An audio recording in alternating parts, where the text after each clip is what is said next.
On our anniversary, I felt betrayed. So, I purposely got close to my husband's rival, flirting and trying to seduce him, but I ended up falling for him. Peter, I want to seduce you. You can do whatever you want, but not because of someone else. In a moment of passion, he held me, almost calling out her name. My heart skipped a beat before he could finish. Christina. Jessica. Dino's hand paused on my back. Of course, it's you. Dino's been my husband for 2 years. Yet, every time feels like an affair. Pitch black nights, thick curtains drawn, lights off, like a secret romance. Maybe, in the dark, he imagines Christina beneath him. Dino has a first love, Christina. They were the perfect couple, together since high school to getting PhDs in medicine, 11 years of romance. I was their high school classmate. During their breakup, I was with Dino through one gloomy month. While Christina, far away in America, called to reconcile, Dino and I had just got our marriage certificate, standing in the civil affairs office courtyard. When I saw her name light up his phone screen, Dino's eyes welled up with tears. Yep, I always knew in my heart that Dino only loved Christina. But despite that, I was foolish enough to want to marry him. Now, I'm getting what I deserve. Again and again, Dino would relieve himself in the dark and collapse into sleep, exhausted. Each time, I feel disgusted with myself. Mom called earlier. Jessica, you didn't forget that today's your anniversary with Dino, right? At the time, I was carefully picking out a red wine for tonight. Yeah, I remember, Mom. Mom sighed with relief on the other side of the call. Marrying Dino is what Mom considers my biggest success in life. Even though Dino's parents and he are so cold to her, so much so that in 2 years, my single mom never dared enter our home. I hate them, but having Dino made me feel at peace. I spent all day decorating the room, scattering rose petals everywhere, lit new aromatherapy. As night approached, I slipped into a new black evening gown. A slim, black satin slip dress. A bit scandalous in the chest area. Dino didn't come back until after midnight. No answer when I called him, so I had to call his department. Dr. Dino didn't have surgery tonight, he left with colleagues after work, the nurse said. Just as I was about to hang up, another voice seeped in, heard he went to Dr. Christina's birthday party. My head buzzed. So our anniversary is on Christina's birthday? And on this day, Dino chose to be with Christina. Another perfect twist of irony. The more than 300 square meter house felt like it was closing in, every rose petal on the floor morphing into faces of Dino and Christina laughing at me. I was gasping for air, grabbed a coat, and left. Needed to escape. Needed freedom. Make it a stiff one, I slumped onto the high chair at the bar. Sure, miss. Long Island iced tea, margarita, Cuba Libre, Bloody Mary? Behind the dim lights, the bartender listed drinks, like reciting an ancient love-forgetting spell. Cuba Libre. After being a caged bird for 2 years, the word free was wildly tempting. I pointed to a couch behind me, I'll sit there. The bartender called out with a smile, ma'am, the booth has a minimum spend. First time at a bar, I didn't expect such rules. Just as I turned back, a lazy voice from behind stopped me, let her sit with me. Sure, bro, no problem. The bartender responded warmly. I rolled my eyes, thinking which sleazy guy is trying to score. Turned around and locked eyes with Peter's well-chiseled face. I know it's Peter. Dino's complained about this rich second-generation med student more than once, they even fought last month. While bandaging Dino's wound, I'd caught a glimpse of Peter pressing a bleeding forehead as he darted past the clinic. One is a promising doctor at the hospital, the other, the dean's son. The hospital decided to handle it quietly, still having Dino mentor Peter. When Dino learned the news, he didn't sleep the whole night. A golden opportunity. Dino, don't you want to taste what betrayal feels like? Thanks. I gracefully sat next to Peter. From up close, his features were even more defined. His cool, light skin showed veins by his temples under the lights, with a subtly red, smiling mouth below a high bridge nose. A diamond earring in the left ear gave his pretty face a rogue charm, a mix of fierce and innocent. No wonder this kind of med student would drive an aloof guy like Dino insane. Seeing me sit, Peter stubbed out his cigarette. "Peter, introduce us?" A guy, probably Peter's age, wrapped an arm around his girl, joked playfully, "Ma'am, you shouldn't wear such conservative coats to bars." The group of 5-6 kids around laughed. Feeling awkward, I started, "No need to introduce." Peter leaned back with one hand on the couch behind me, raised his brows at the guy who spoke, a firm tone, "Leo, aren't you up next?" Leo's performance was quick and exaggerated. I'd forgotten if you hadn't mentioned it. "I'll take care of my folks, next stop at the Renaissance." The bar buzzed in the central room late at night. In the nook with Peter, it was eerily quiet. With 3 sofas forming a semicircle, we sat at the center of the middle one. I aimed to break the awkward silence. "Do you know me?" "Yes," he said simply, sipping his drink. His cold silhouette in a white shirt, lounging, nonchalantly. Fishing for words, of course, he knew me, Dino's his rival. Fell back into silence, seemed drastic measures were needed. Vengefulness and resentment made me take off my coat. Underneath was a black satin tie dress for tonight's wedding anniversary celebration. The neckline was low, revealing teasing curves. Peter tilted his head, took a closer look at me, and said coldly, "What's that?" "What?" Thinking he meant the pendant on my chest, I held it in my hand, leaned forward, and showed off the elegant neck and chest lines, a swan. The bait was set. "I meant that," he signaled with his eyes to the 5-centimeter scar on my right arm. A pang hit my heart. That's from high school when Dino was getting harassed by some punks after class, and I took a hit for him.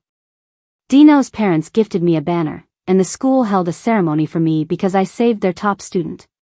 As someone who had quietly crushed on Dino for years, I felt that his smile that day from the stage was worth all the pain.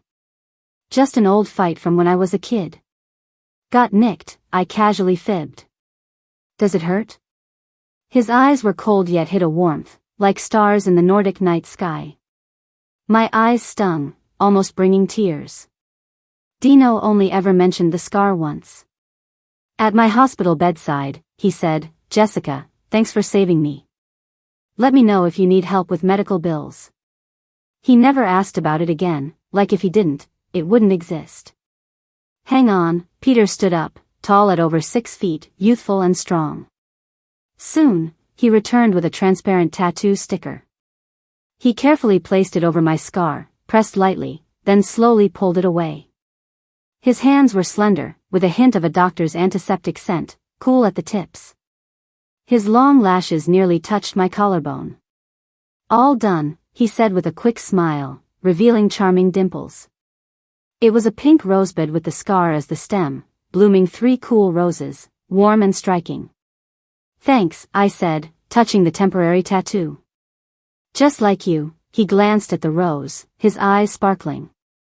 I was surprised.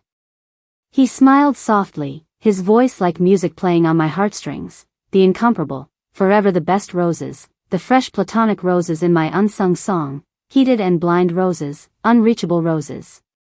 As he finished, he looked up, his eyes deep with unspoken emotions. "Borges' poem, how did you know?" I sipped my drink to hide my unease. "What's so special? You think I'm uncultured?" "Not this cultured. I'm not much of a rose person, too cliché."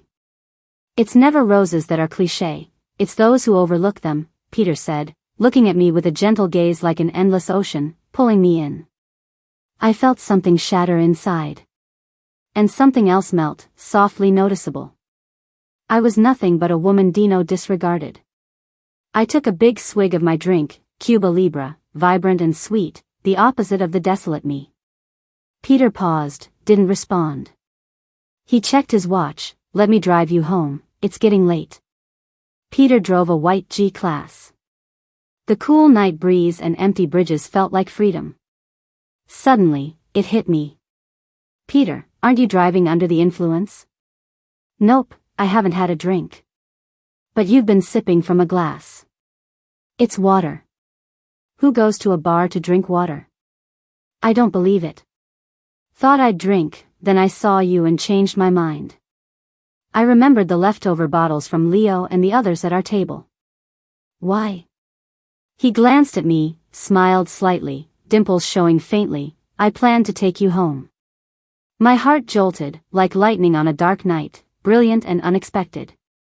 Never felt a 10-minute drive was this short.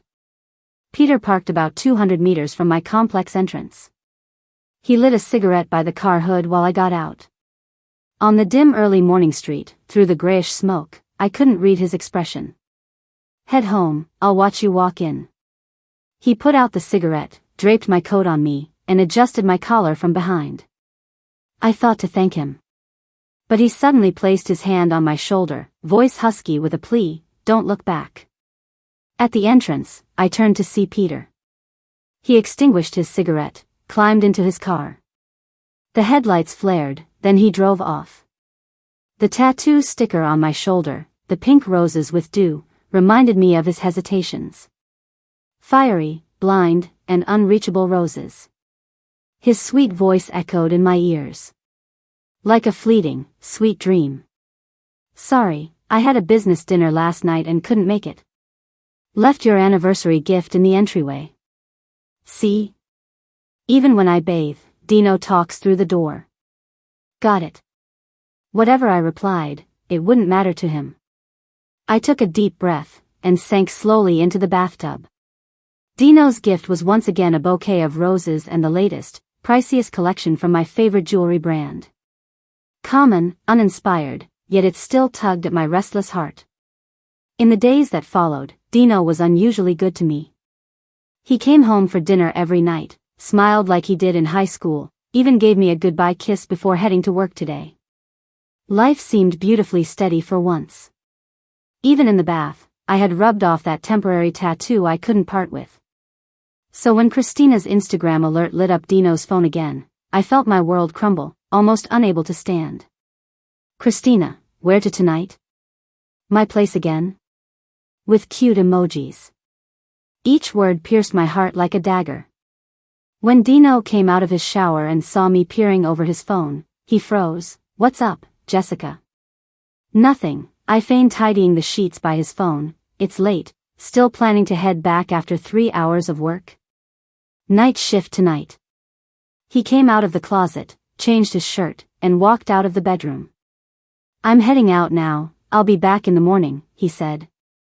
He's definitely going to be with Christina.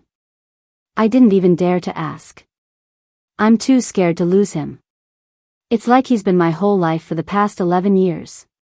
The bed has 2 empty pillows. How many pillows does Christina put on her bed? Do they ever talk about me?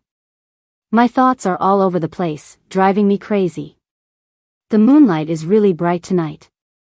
Looking at the moon, I feel there's something missing, an empty spot. It's always been like that, but I never noticed. Once something's been there and then it's not, it leaves an emptiness. That's the spot where Peter dropped me off one time. He stood there, in the moonlight, watching me, his cigarette flickering on and off. The moon was rising by the river in the distance. I went to the bar where I once met Peter.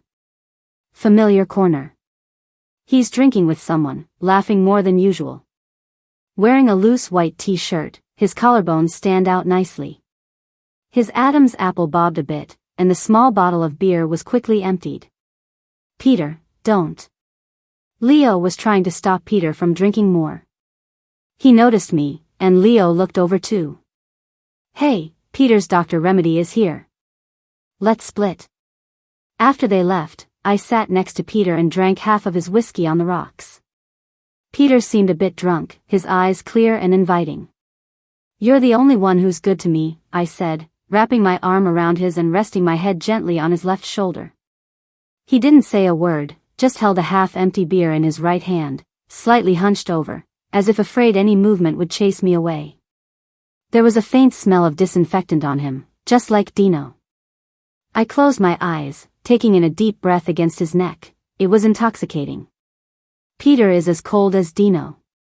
But Dino's probably warm to Christina, the way Peter is to me. It's frustrating. The music slowed down, and the room dimmed. On an impulse, I climbed onto Peter's lap, pushing him down on the couch, my whole body snug in his embrace. He hadn't expected it, thinking I was about to fall, and with the alcohol in him, a slight push was enough to send him tumbling. Now, he moved his hand away from my waist, staring blankly at me. The light and shadows made his face look soft, but beneath his curled lashes, a youthful fire burned. Our noses almost touched, the alcohol creating a tempting atmosphere. The thin silk dress felt the heat of his reaction. Peter, I want to sleep with you. His eyes were inflamed with desire, his Adam's apple moved, voice raspy. You don't need to make it complicated if you want to sleep with me. What? Just go ahead. But not because of someone else. That night, Peter turned me down. We ended up drinking a lot. I cried in his arms. In that familiar embrace with the scent of liquor, it felt like all the resentment from the past 11 years overflowed. Some things in the world just can't be hidden. Like lies. Or love. It was a regular sunny afternoon when I went to bring Dino dinner. It's what he ordered the day before, kung pao chicken, scrambled eggs with tomatoes, rice, and soup. In the hallway, Dino was wearing his lab coat, leading a group of doctors and students for rounds. A slight frown creased his mask, students walking alongside, taking notes. Seeing me with the food, Dino took off his mask, saying hurriedly, Jessica, you're early. Leave it in my office. He turned and entered the ward. Peter was trailing behind him. Next to him in the white coat was Leo, trying to grasp the dynamic between the three of us. I made my way through the crowd. Out of the corner of my eye, I saw Peter wearing glasses, without his earrings, looking like a young, efficient doctor. He held a clipboard, leaning casually at the ward's door, sneaking a glance at me. My heart raced uncontrollably. But I kept my pace steady. Early for dinner, huh? I walked in, and Christina was in Dino's chair, deeply absorbed in a game. She looked the same as years ago, short hair with subtle makeup, the lab coat giving her a cool edge. What are you doing here? I asked, trying to act calm at the door. Not busy in my department, just came down to check things out. Seeing it was me didn't surprise her much, she kept playing, not trying to let you catch me or anything. Even as she said that, she didn't look like she was leaving. The watch on her wrist, matching our wedding anniversary watch, was glaring. Dino and I are married. He proposed to me. I've always been insecure around Christina since high school. There were times when I spoke just to boost my own confidence. She put down her phone, mocking, don't you know if Dino's proposal was genuine? Seeing her provoking look sent a rush of anger through me, quickly washed away by helplessness and concern, my tone even a little pleading. Christina, what do you want? Want? What has it got to do with you? Christina leaned back, eyeing me like prey. I've always been the winner, haven't I? That's a lie. Dino loves me. Before I could finish. Bang, a force shoved me onto the couch. Christina screamed, stepping over the spilled seaweed soup and running past me. Chaos erupted around me. Stunned by pain and danger, I slumped on the couch, mind blank, muscles too stiff to move, even forgetting to call for help. Before I knew it, I was pulled into someone's arms. A familiar fresh scent. The silver name tag read. Intern Dr. Peter. I nestled in Peter's arms. Behind him was a bunch of guys arguing. Why'd you run if you didn't have a knife? The more I shouted, the faster you ran. Why were you shouting behind me? I thought someone had a knife and was too scared to even turn my head. I just kicked the door and got in. What a scare. Peter slowly let me go. I locked eyes with Dino as he hurriedly let go of Christina. He pulled down his mask and walked towards me, looking embarrassed. Jessica, you okay? In that life or death moment, Dino instinctively went to save Christina. That meant he left me to face death. Tears instantly welled up, blurring my vision. I shoved past him and ran out the door. I didn't want to hear any more excuses.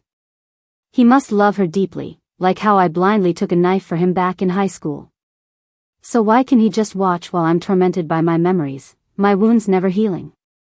The heat and flutter in my heart erupted like fireworks, and in an instant, turned to ash. Peter, why are you following me? It's raining outside. His anxious yet caring voice kept following me. How about taking the elevator? The stairs might hurt your knees. Slow down, hold the railing. Can I give you a piggyback down the stairs? I ignored him and kept storming down the stairwell. Is this how you treat your lifesaver? Peter's voice had a hint of playful arrogance. Wearing a white lab coat, he jumped in front of me, standing 2 steps down and blocking my way. Seeing my teary eyes, he gently wrapped an arm around my waist, lightly patting my back. His eyes sparkled like there were stars in them. Jessica, don't be sad. I'm here. I sniffled, looking at him with red eyes. Peter, can I sleep with you now? Peter furrowed his brows slightly, his ties pattern moving as he nodded slowly. As long as you're happy, do whatever you want. I felt a surge of grievance in my heart and finally broke down crying on Peter's shoulder. Let's go home, okay? He gently patted my back. Peter, I don't have a home anymore. Dino and I got divorced a week later. The process wasn't too complicated. The house and car were all Dino's pre-marital assets, and our post-marital properties were clearly divided. I returned Dino's salary card to him untouched. I'd been covering all the household expenses since we married. Under the eaves of the Civil Affairs Bureau, Dino stood in front of me, shielding me from the rain being blown in by the wind. His back was soaked. Jessica, I'm sorry. His eyes dropped, showing a childlike panic I'd never seen before. Whatever you want, I can give it to you. It wasn't until that moment that he realized I could really leave him. In the past, I might have been overjoyed by his words, eager to comfort him, or even doing something silly to make him laugh. But that day, I just gripped my umbrella tightly and said, "The rain's too heavy, let's go back." The rain was truly heavy, water was streaming down our faces. I told my mom about separating from Dino. She was silent for a long time and then said, "Men, after they've had their fun, will always come back home. Dino always left his money with you, you should be satisfied." With one phone call, I felt abandoned by the whole world. I didn't sleep with Peter. I felt Peter wasn't as bad as Dino made him sound. He was a well-mannered guy, always restrained during my marriage. Aside from comforting embraces, he never made any move on me. He had this refined restraint. In danger, he risked everything to save me. A good guy like that shouldn't be my tool for revenge against marriage. We didn't exchange any contact info. That's good, it cuts all ties. I rented a place in the far suburbs, writing day and night, like diving into one story after another could help me forget my own. Sometimes, I'd step out to buy necessities, bundling up tight, with just my dark eyes visible, avoiding people wherever possible. In my room, I took endless showers, mopped the floor over and over, sang the same song repeatedly, and when there was nothing else to do, I'd just cry. Love, pain, resentment. Let go or hold on. They tangled in my heart, tearing me apart. One night, it was so dark. So dark it was quiet all around. The surrounding darkness tried to suck me in, like a black hole. It felt stifling. I leaned over the balcony, gasping for air. Only later did I realize how close I was to being taken by depression that day. When Peter knocked on my door, it had been 10 days since I went out. I must have been gaunt, looking like a ghost. Otherwise, Peter wouldn't have a quick flash of shock and heartache in his eyes when he saw me. Before I knew it, I was slamming the door shut. His well-defined arm kept it open. Peter gave a slight smile, naturally lifting the bag of fruit he had. "Hi, I'm your new neighbor, just wanted to say hello." My place was a mess, with crumpled up drafts everywhere. I stood by the door, watching him clean up the leftover takeout on the table and wipe it down carefully. He paused when his eyes landed on the antidepressants on the table. Peter, don't waste your time on me. I'm almost rotted away. I looked down, lit a cigarette, and blew out a wisp of smoke, letting out a bitter chuckle. Peter walked over and grabbed my hand, softly urging me, "You're sick. Let's go see a doctor, okay? Once you're better, everything will be fine." I blew a smoke ring at his face. "Peter, I'm not sick. Just go. Alex, you'll be okay." In the grayish smoke, his breathing got a little heavier, his hands shook slightly, but he didn't let go. Instead, he hugged me, gently comforting me. "Don't be afraid, I'm here." "Peter, I'm sorry. I shouldn't have gotten involved with you. Just leave." I pushed him away, letting the ash fall to the floor. Peter tightened his grip around my hands, keeping me closer. "Jessica," he placed his chin on my shoulder, his voice a bit hoarse, "this time, I'm the one who got involved with you." I felt so sad, like a stray cat burying my head in Peter's chest. What does it matter if you drink poison to quench thirst? A moment of warmth is better than endless desolation. Peter gently put out my cigarette and wiped my tears with his cool fingertips. "You don't want to sleep with me anymore. But I still want to sleep with you." He made me laugh through my tears. Peter curled his fingers, tapped my nose lightly, my little thorny rose. Peter had turned from a little wolf to a little puppy. Every day after work, he'd drive across the whole city to see me. Dressed in a white shirt, gentle and reserved, he'd call me sister, and my heart would melt. Before I knew it, through sweet talk, Peter had quietly taken over the guest room and swapped all the furniture and decor. The room was filled with the fragrance of fresh flowers, suddenly feeling like home. As I was drying my hair and teasing him, "Young sir, you planning to live here forever?" Peter, practicing sutures on a wounded grape at the desk, blinked but didn't look up. "As long as you're here, I'll be here." I admit, Peter often reminds me of Dino. Maybe it's because they're both surgeons. They're physically strong, calm, and decisive, rarely showing any emotion. Even now, the way his hands, whitened by cleansing gel, cast shadows from his long eyelashes across his face makes me feel bewildered. Peter meticulously cut the last neat knot on the grape before answering Leo's call. "Peter, what's going on?" Leo's urgent voice came through clearly from the doorway. After hanging up, Peter hesitantly came over, helping me clear the dishes, which scared me into stopping him. Like with Dino, I never let Peter do any housework.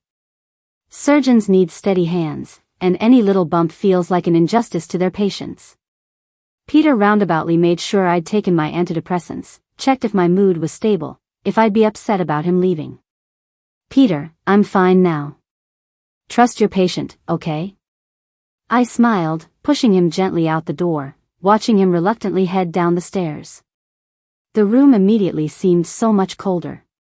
Peter was busy, though he visited after work, his time here wasn't much. But why did the house feel so filled with him? His medical practice toolbox, his cup, unfinished Lego sets.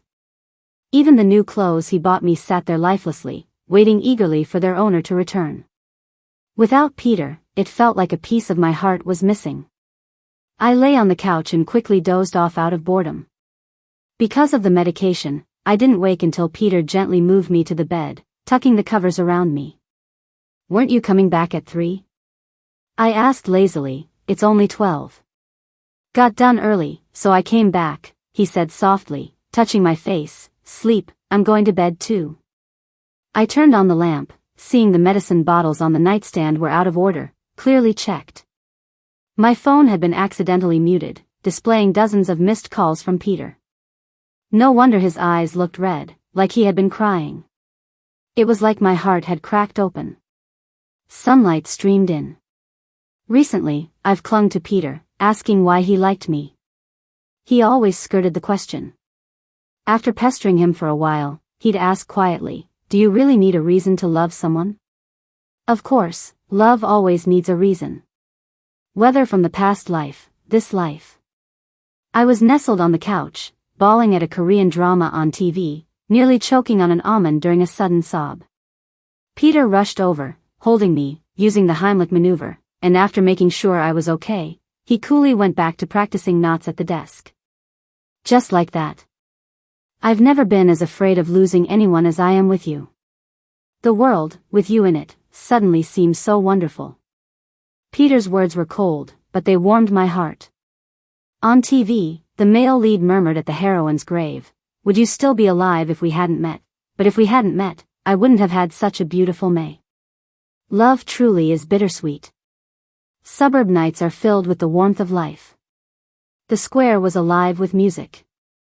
Dancing ants, strolling couples, playful kids, under a sky tinged with dusk, time seemed to slow, like an everlasting portrait in memory. Peter and I sat in the square under the abstract sculptures, cooling down. He wore a white basketball outfit, even the leg muscles behind his knees exuded youthful energy. Peter was good-looking and charismatic, drawing everyone's gaze. After all, Dino had told me about a girl who pretended to be sick just to see Peter during his rounds every day. "Why does sister always feel like I don't sincerely like you?" Peter leaned back, propping himself up with an arm, speaking quietly behind me. "You should have plenty of options, younger and prettier girls." I licked the cotton candy Peter just bought for me. "I've already made my choice. Since I first saw you, I've been thinking how amazing it'd be to date, marry, and have kids with you." "First time you saw me?" "At the bar?" I turned to ask him. He glanced away quickly, avoiding my eyes. "No, let's not think about the past." "Then what should we think about?" I pressed on. He sat up, resting his arms on his knees. He looked at me like I was a rare piece of treasure, glaring at me would shatter it. "To love you, not just before, but now, and in the future." Before I had a chance to respond, two unexpected guests interrupted. "Can I have your Instagram?" One girl asked Peter shyly, with a hint of apple blossom-like grace. Her friend laughed and nudged her, half-turned, and called me sister dismissively. "She's not my sister." Before I could react, Peter stood up and pulled me up with him. The two girls weren't giving up. They exchanged a look and blocked our way. "Hey, little brother, stop playing. We all heard you call her sister. Why can't I be pursuing her?" Peter said coldly, not letting go of my hand. "Then there's a chance, huh?" The friend prompted with her elbow. The girl quickly pushed her phone in front of Peter, showing her Instagram friend request page. Green lines flashed on the screen as Peter held back his anger with a hint of grievance. My heart was moved, uncontrollably.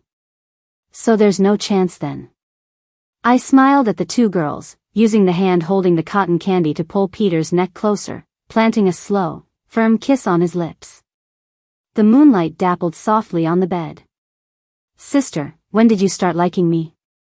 Peter wrapped his arm around me, his chin resting on my head, softly asking. "When was it?"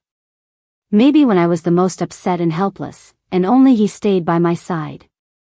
Or when I was in danger, and he protected me with reckless abandon. Or maybe during our tender moments earlier, when he saw a single tear drop and gently asked if I was hurt. At this moment, the sweet candy mingled with painful memories melting in my heart. I thought of the nights spent with Dino, who never cared about my feelings, not even bothering to turn on the light. Just a moment of distraction and Peter noticed it right away. He leaned in to kiss me. "Jessica, let's just enjoy now." My Peter must be able to hypnotize. His cool fingertips ignited sparks of desire on me. Peter isn't new at this. I met his eyes, questioning him. "Is sister praising me?" He leaned in closer, sweat glistening on his forehead, his eyes flashing momentarily clear. "Sister, I studied human anatomy." Peter whispered near my ear. "What?" "I'm quite familiar with the female body." "Peter, you beast." "Sister doesn't like it?" "No, I don't." "Should I leave then?" "No." "No what?" "Don't leave." "Or don't stop." And there went another night of passion. The morning sky lightening with the break of dawn. "Sister," Peter murmured, nuzzling me, sending a shiver through me. It startled me, and I quickly stopped him. "Peter, are you crazy?" It was so hard to finally sleep next to sister. He mumbled, suddenly, like remembering something, and with his bright eyes looking at me, "Jessica, you haven't agreed to be my girlfriend yet." I seized the moment to push him away, rushing back to my room. "Take care of yourself first, I'll tell you after work tomorrow." The sun was shining brightly. My therapist told me I am fully capable of living normally now. My mood and steps felt light. I went to the flower shop and bought a bouquet of roses, planning to celebrate with Peter tonight. Just as I got home, the hospital called me, telling me Dino was in an accident. The director on the other end pleaded, "Dino was hurt saving someone. We really hope you can come see him. But of course, it's completely up to you." I hesitated. I didn't want to touch the past, I didn't want to let Peter down, yet I couldn't help but worry about Dino. After all, for someone so proud and composed, how much internal turmoil did he go through to think of his ex-wife's name? I checked the time and looked downstairs. Peter parked the car, wearing a white shirt and carrying 2 shopping bags, hurrying upstairs. I tried on new clothes, a bit absent-minded. "Jessica, do you want to go see him?" Peter zipped up my dress from behind, gently asking. "Would you be mad?"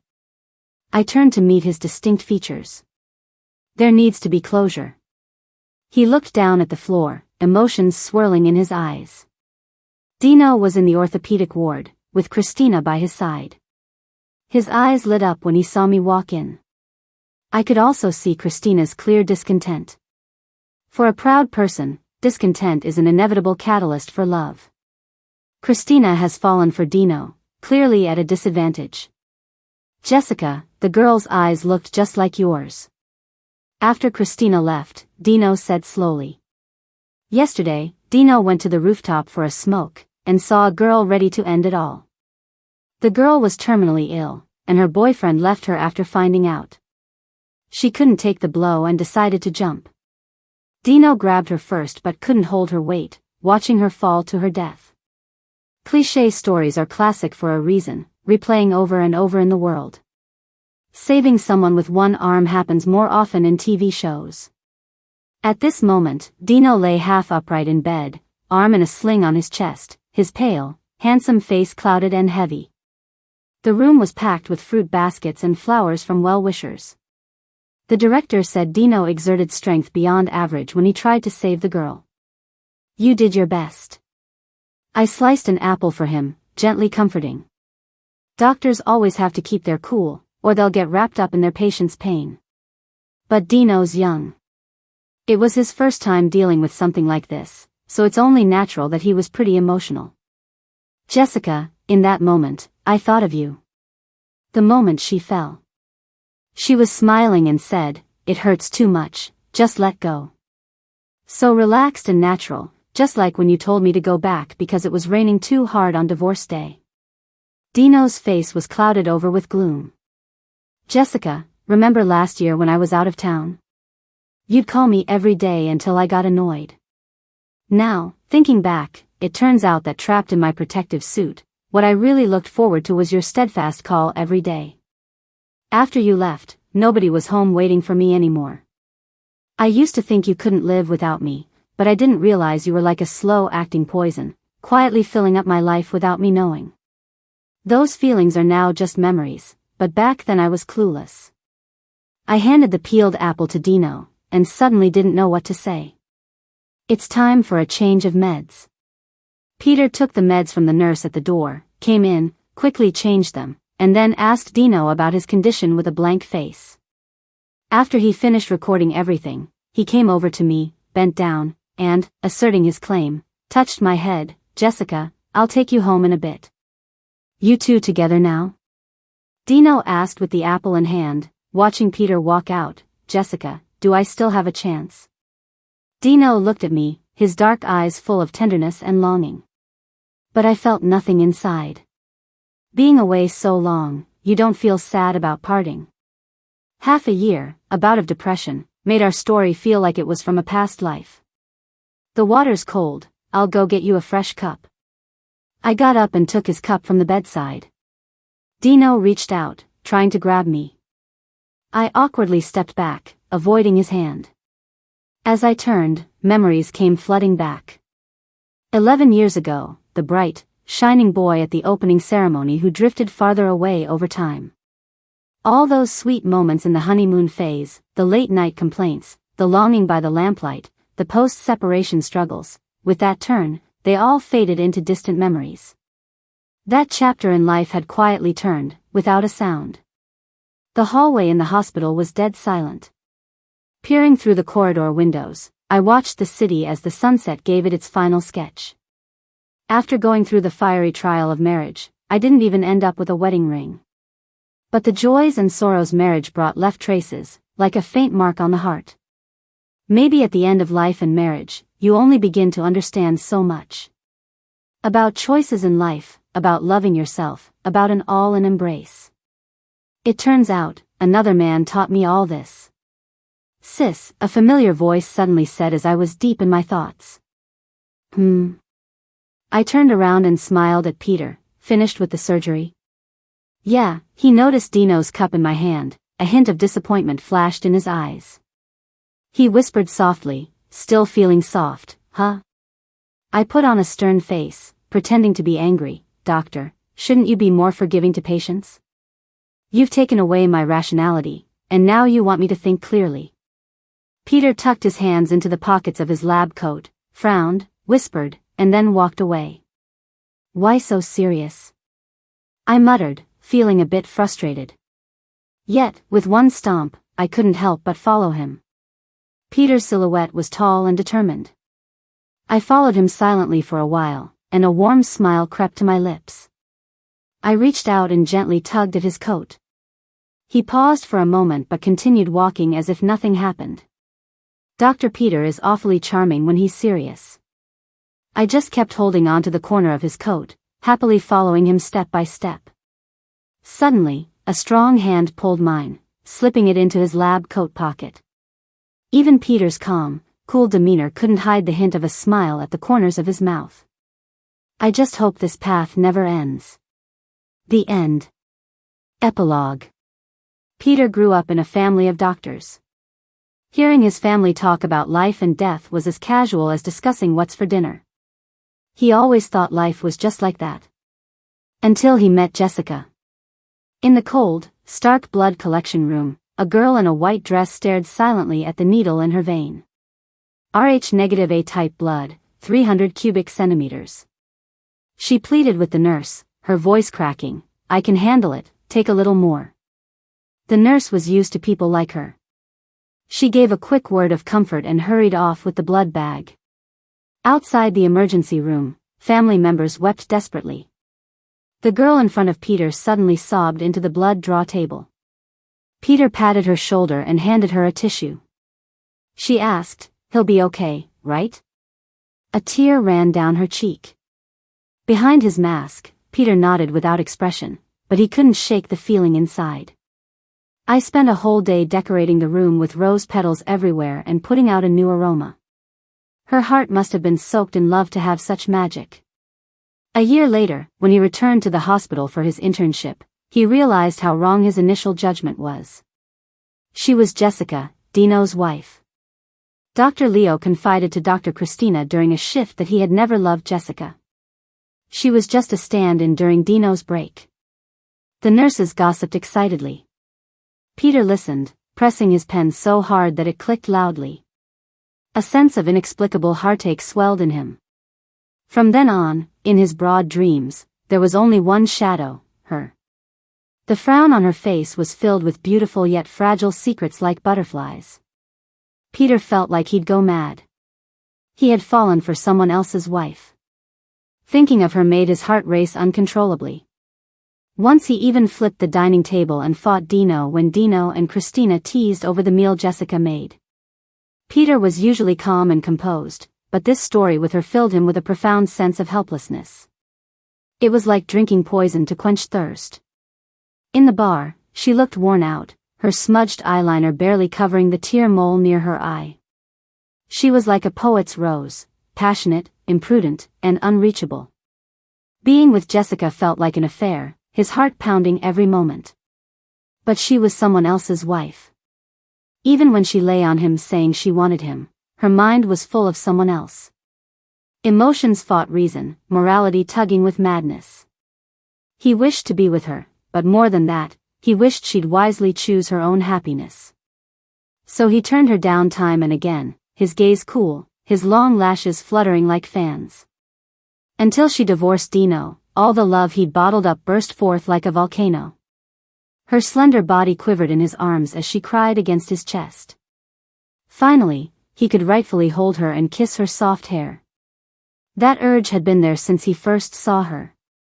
Now, holding her hand, he felt the poignant relief of reclaiming something lost. Jessica, I've never been as scared of losing anyone as I am of losing you. This world became so lovely with you in it.